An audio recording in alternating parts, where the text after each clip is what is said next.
A Mother's Betrayal, The Disappearance of Joshlin Smith, February 2024, Saldanha Bay, South Africa. A community held its breath. 6-year-old Joshlin Smith vanished. 1 minute she was playing outside her home, the next, gone.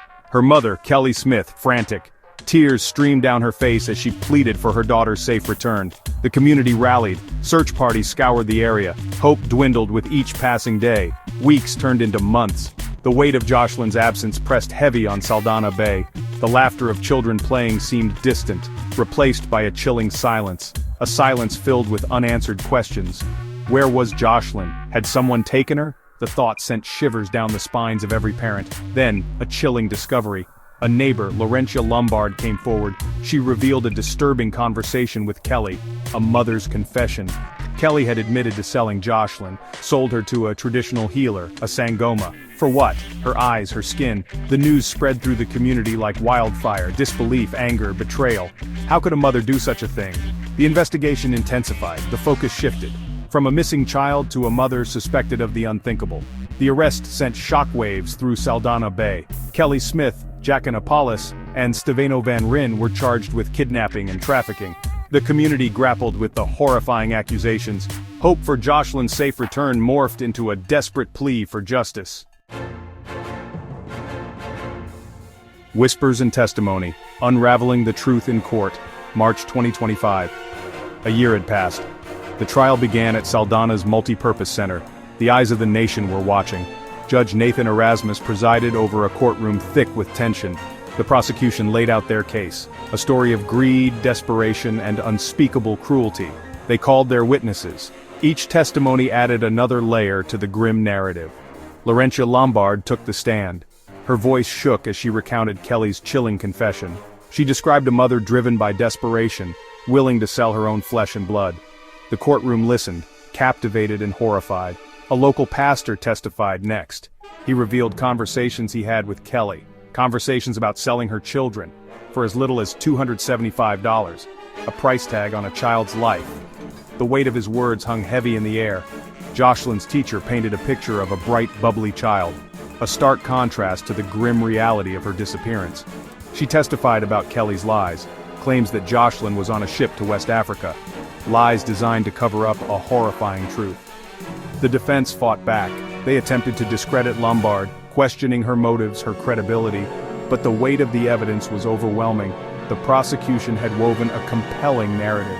Kelly Smith, Jacanapolis, and Steveno Van Ryn remained silent. They chose not to testify. Their silence spoke volumes. As the trial drew to a close, a sense of anticipation hung in the air. Would justice be served for little Joshlin? Justice and outrage, a community grapples with the verdict. May 2nd, 2025, the day of the verdict. The courtroom was packed. Silence fell as Judge Erasmus entered. Guilty. The word reverberated through the room. Kelly Smith, Jacanapolis, and Steveno Van Ryn were found guilty on all counts. Kidnapping, trafficking.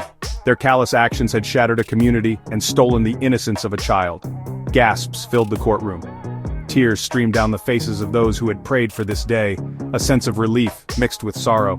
Justice had been served, but it wouldn't bring Joshlin back. Outside the courthouse, the community reacted. Some cheered, others wept. Anger mingled with grief, betrayal cut deep. Midelpos, the community where Joshlin lived, was forever changed. This wasn't just a news story, it was a stark reminder of the vulnerabilities within their community. The case had exposed the dark underbelly of society, the exploitation of traditional practices by criminals, the desperation that could drive a mother to the unthinkable. Questions lingered. Where was Joshlin? Was she still alive? The search continued, but hope dwindled with each passing day.